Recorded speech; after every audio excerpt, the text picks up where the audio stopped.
आज सुबह का अखबार नीला के लिए बहुत अच्छी खबर नहीं लाया है। नीला के भाई 3 बार अखबार छान चुके हैं, पर उन्हें नीला का रोल नंबर नहीं मिला है। अखबार के हिसाब से नीला अपनी 10वीं की परीक्षा पास नहीं कर पाई है। अगर वह परीक्षा पास कर लेती तो वह अपने गांव की दूसरी लड़की होती जो 10वीं पास कहलाती। भीषम, जो नीला के पिता है, उसका दर्द समझते हैं, पर वे अपना भय भी नहीं छुपा पा रहे, क्योंकि अब नीला की शादी के लिए उन्हें अधिक दहेज देना होगा। यही भय नीला को भी खाए जा रहा है। कई बार छोटी छोटी घटनाएं भी बहुत महत्वपूर्ण रूप अपना लेती हैं।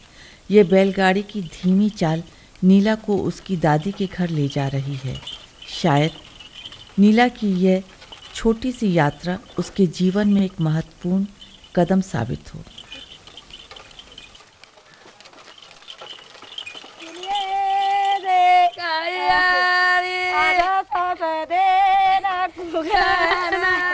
ये औरतें नीला के स्वागत में रो रही हैं। जब लंबाडी किसी से बहुत समय बाद मिलते हैं तो वह रोते हैं। जब वे किसी से लंबे समय के लिए बिछुड़ते हैं तब भी वह रोते हैं।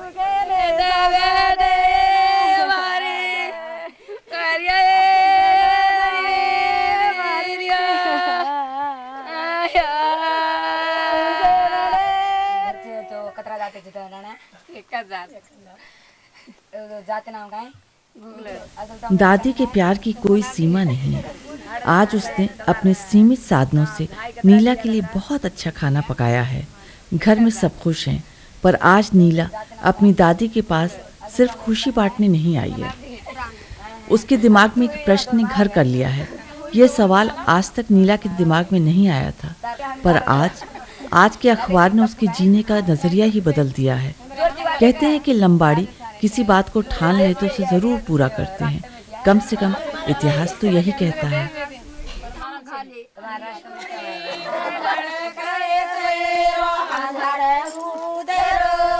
ये स्वागत नृत्य है। लंबाडी जाति का इतिहास उनके गानों में सुरक्षित है। लंबाडी लोग राजस्थान के राज परिवारों से संबंध रखते हैं।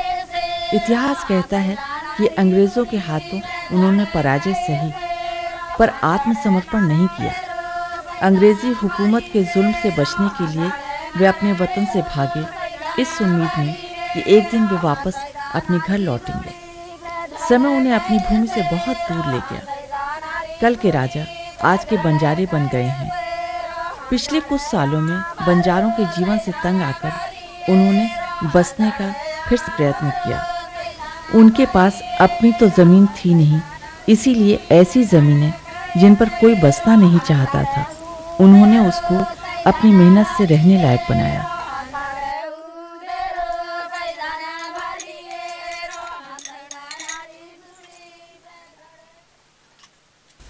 नीला का अंगा टांडा आने का असली मकसद एक दूर के संबंधी से मिलने का था। आज वे उसी से मिलने जा रही है। और लंबाडी बच्चों की तरह नीला को भी अपनी पारंपरिक वेशभूषा से कोई लगाव नहीं है।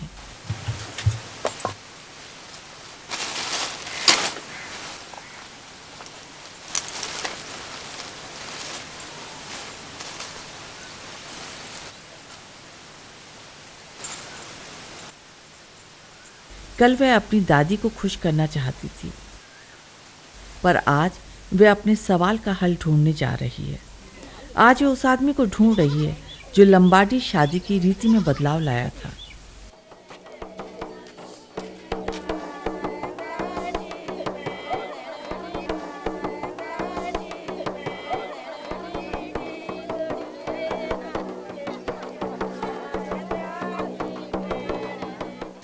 पारंपरिक लंबाडी शादी में दूल्हे को अपने ससुराल में पूरे 1 साल तक रहना पड़ता था।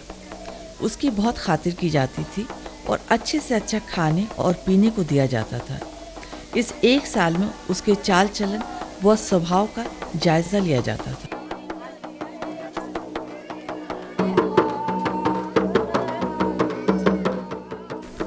पारंपरिक लंबाडी विवाह में दूल्हे को 3 बछिया व 45 रुपये नकद लड़की के घर वालों को देने पड़ते थे। 45 रुपये तो बारात को खाने व पिलाने में खर्च हो जाते थे। तीनों बच्चियों में से एक बछिया को दुल्हन के जेवर के बदले में सुनारे को दिया जाता था। अचंभे की बात यह है कि बाजार में एक बछिया की जो कीमत आज है, ठीक उतने पैसे में ही लड़की के जेवर आज भी आते हैं। दूसरी बछिया को लड़की के कपड़े व परिवार में काम आने वाली वस्तुओं के लिए बेचा जाता था। ससुराल भेजने से पहले तीसरी बछिया के साथ लड़की को पूरे टांडे में घुमाया जाता था, जिससे सब उसको आशीर्वाद देते।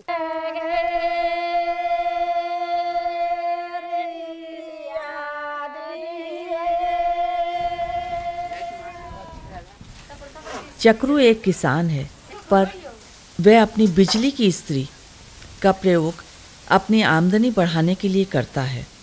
उसकी शादी सरोजा से 1998 में हुई थी और दहेज में चक्रू को मिले थे पूरे 300 रुपए। मैं सूर्यपेट शहर में लगभग 20 साल रहा। मेरे स्कूल के सारे दोस्त तेलुगु थे।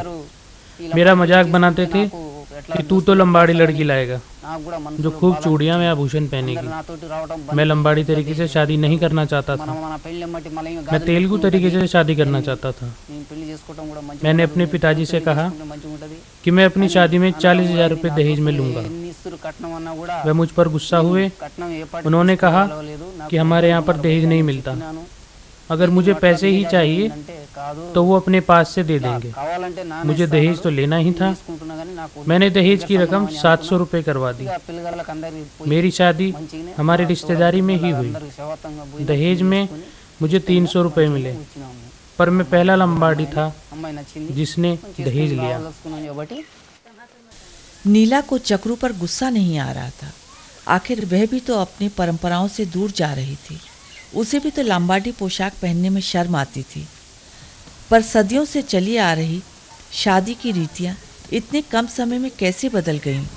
और अगर इस परंपरा को हमने बदलना ही था तो वे सदियों से क्यों हमारे पूर्वजों को मंजूर थी? अब नीला यह जानना चाहती थी कि आखिर क्यों पहले लड़का शादी करने के लिए लड़की के परिवार को पैसे देता था। हम राजपूत परिवार से हैं। हमारे यहाँ लड़कियों को जन्म पर ही मार देने की प्रथा थी। इस वजह से लड़कियों की हमारे समुदाय में कमी हो गई। हर 100 आदमी पर सिर्फ 30 लड़कियां होती थी। इसी वजह से शादी के लिए लड़की वालों को पैसे देने का चलन शुरू हो गया। पहले जो सबसे ज़्यादा पैसे देता था वही लड़की से शादी कर लेता था। जब हम अपना देश छोड़कर भागे तो लड़कियों को मारने की प्रथा बंद हो गई। समुदाय ने मिलकर शादी के लिए एक रकम तय कर दी। लड़की वालों को वही रकम दे देते थे। फिर आसपास में सरकारी स्कूल खुल गए जहां बच्चों को मुफ्त खाना मिलता। हम अपने बच्चे स्कूल भेजने लगे। वहां तेलुगु बच्चे भी आते थे। वे हमारे बच्चों को हीन भावना से देखते थे। तेलुगु तो जमींदार थे और हम लोग उनके खेतों पर मजदूरी करते थे। हमारे बच्चे उन जैसा बनना चाहते थे। यहीं पर उन्होंने अपना अस्तित्व खो दिया।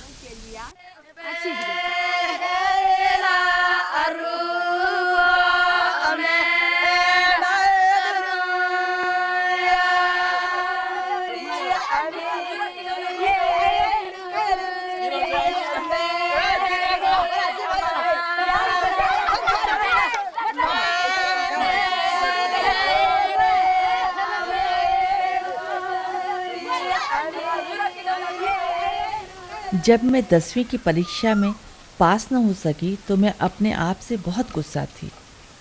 मैं गुस्सा थी कि मेरे पिता को पहले तो मेरी माँ से शादी करने के लिए रुपए देने पड़े और अब अपनी लड़की की शादी में भी रुपए देने पड़ेंगे। आखिर सदियों की परंपराओं को तभी क्यों बदलना था जब मेरी शादी की बारी आई? क्या मैं अपनी माँ की पीढ़ी से कमतर हूँ? क्या मैं एक बोझ हूँ? ये सवाल मेरे मन में चक्रू से मिलने के पहले तक आ रहे थे। पर अब मैं जान गई हूँ कि आज हमारी पीढ़ी खुद लंबाड़ी होने में ही शर्म महसूस कर रही है। हम अपने आप को उन लोगों जैसा बनाना चाहते हैं जिनके पास पैसा है, ताकत है, पर यह सब कपड़े बदल लेने से या फिर सदियों की प्रथाएं बदलने से नहीं मिलेगा। दादी के घर जाते समय मैंने लंबाड़ी पोशाक उन्हें खुश करने के लिए पहनी थी। आज मैंने इसलिए पहनी है कि यही तो मेरी पहचान है और इस पहचान पर अगर मुझे गर्व न होगा तो मेरे आने वाली पीढ़ियों को कैसे एक पहचान मिलेगी।